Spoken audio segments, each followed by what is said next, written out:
Corona की रफ्तार लगातार बढ़ रही है, मौत के आंकड़े बढ़ रहे हैं। साथ ही आपको दिखाएंगे कुल कितने एक्टिव केस हैं, कितने मरीज अब तक कुल ठीक हो चुके हैं और कितनों की जान जा चुकी है। ये ताजा मामले 15,525 पहुंच चुका है। अब तक कुल संक्रमितों का आंकड़ा 6 राज्यों में सबसे ज्यादा इस वक्त मार है। आपको बता दें कि जो 6 राज्य सबसे ज्यादा प्रभावित हैं वो भी आपको दिखाएंगे, लेकिन सबसे पहले आपको दिल्ली दिखा देते हैं। राजधानी दिल्ली का क्या हाल है इस वक्त।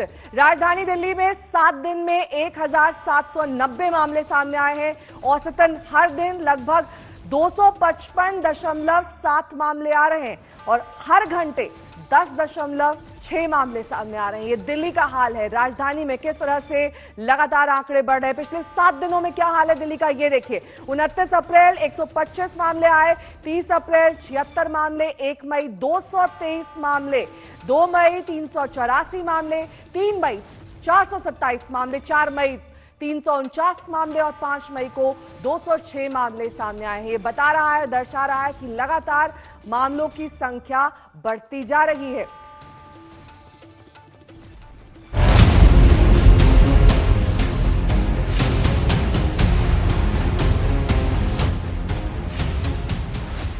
सारी कोशिशें जारी हैं, चाहे वो हॉटस्पॉट इलाकों की पहचान करनी हो, उन्हें सील करना हो, लॉकडाउन हो या फिर सैनिटाइजेशन, लेकिन दिल्ली में कोरोना की रफ्तार रुकने का नाम नहीं ले रही। दिल्ली में कोरोना केस की संख्या 5,000 पार कर गई है। दिल्ली में 24 घंटे के भीतर 206 नए केस सामने आए। इस तरह अब कुल केस 5,104 हो गए हैं।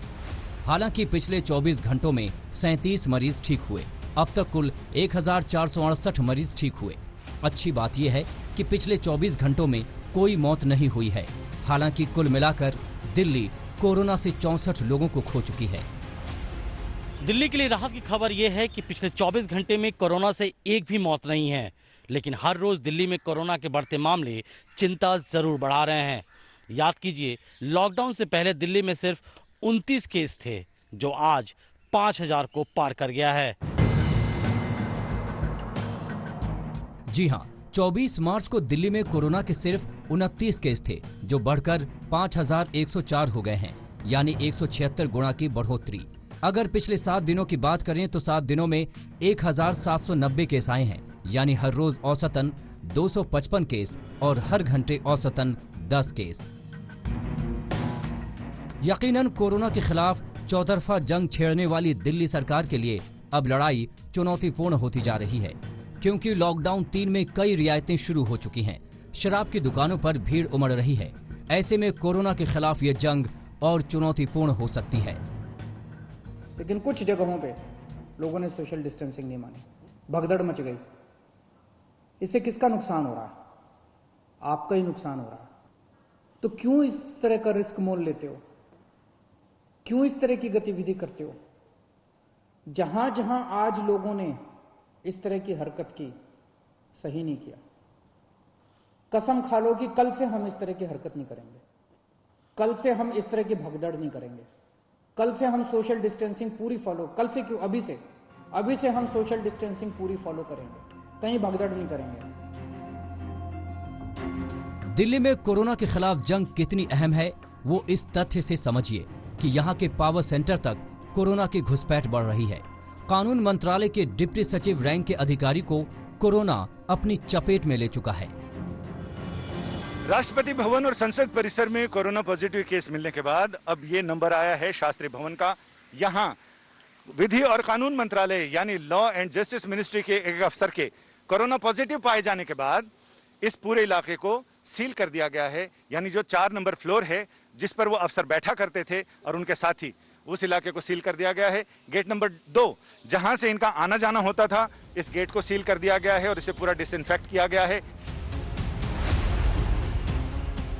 तमाम एहतियातों और कदमों के बावजूद कोरोना वायरस जिस तरह से पांव फैला रहा है, उसे देखते हुए सबके मन में यही सवाल है कि आखिर इसका खात्मा कब होगा, कोरोना के भय से मुक्ति कब मिल पाएगी। संजय शर्मा के साथ रोहित मिश्रा, दिल्ली आज तक।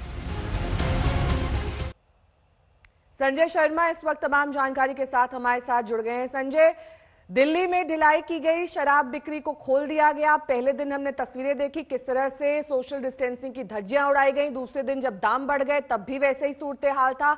इसके बावजूद अभी तक कोई ऐसा स्टेप नहीं लिया गया है ताकि इस तरह की दुकान के बाहर जिस तरह से भीड़ लग रही है उसे कम किया जा सके। लोग तो अब भी पहुंच रहे हैं और उतने ही संख्या में पहुंच रहे हैं।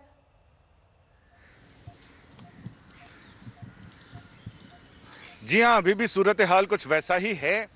मेरे एक दोस्त ने भी खबर दी है कि वहाँ उत्तर पश्चिमी दिल्ली में लगभग 700 से 800 मीटर लंबी लाइन तो सुबह 7 बजे ही लग गई थी, यानी 5 बजे से लोगों का आने का सिलसिला जारी है। लोग इस आस में हैं कि कब पूरी होगी आस और कब बुझेगी प्यास। इस चक्कर में लोग वहाँ पहुँचते हैं और ये सोचते हैं कि चलो आज तो कम से कम कुछ मिल जाए। सबसे बढ़िया उदाहरण मुझे लगता है छत्तीसगढ़ का, जहाँ पर सरकार ने होम डिलीवरी का इंतजाम कर दिया है कि जिन्हें पिए बिना अगर चैन नहीं तो उसे होम डिलीवरी करने वाले लोग भी ऐसे जिनको जरूरत है रोजगार की, वो वहां तक होम डिलीवरी करेंगे। यानी सबको अपने अपने हिस्से का कुछ न कुछ हिस्सा मिलेगा। शराब पीने वाले को शराब मिलेगी और जिसके पास रोजगार नहीं उसे रोजगार मिलेगा, सरकार को राजस्व मिलेगा। यानी सारा काम चलेगा सोशल डिस्टेंसिंग के साथ। कई शराब के ठेकों पर लोगों ने गोले बना दिए हैं, 1 किलोमीटर तक गोले बना दिए हैं कि उस गोले में खड़े रहिए और वहां से अपनी बारी का इंतजार कीजिए। तो तरह तरह की चीजें अपनाई जा रही हैं, लेकिन सबसे बड़ी चीज ये है कि अगर अभी तक केस मिल रहे हैं, इसका मतलब कि 10 दिन 15 दिन पहले कोई ना कोई लापरवाही हुई है, जिसका नतीजा अब आ रहा है। अगर 100 की गड्डी में 2 नोट कम है तो 98 तक आपको गिनना पड़ेगा, यानी 14 दिन तो आपको वेट करना पड़ेगा। उसके बाद ये अभी तत्काल के नहीं है, ये उस समय के परिणाम आ रहे हैं जो पहले लोगों ने लापरवाहियां और गलतियां की हैं।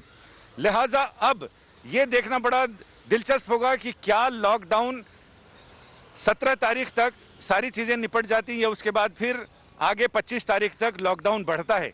क्योंकि अभी स्थिति ये कहा तो जा रहा है कि जो कर्व है, जो ग्राफ ऊपर की तरफ जा रहा था वो फ्लैट होता जा रहा है। यानी अब ठीक होने वाले मरीजों की तादाद बढ़ रही है और नए चपेट में आने वाले लोगों की तादाद कम हो रही है या फिर लगातार स्थिर है। तो ऐसे में सरकार के आंकड़े कुछ और कहते हैं, लेकिन मुझे अभी भी लगता है कि ये सारी चीजें हमारे अपने हाथ में हैं। लेकिन अपने हाथ में चीजें होने के बावजूद लोगों ने उस पर अमल नहीं किया। ये सचमुच भस्मासुर जैसी चीज है कि आपके पास शक्ति है लेकिन आप उसको अपने ही खिलाफ इस्तेमाल कर रहे हैं।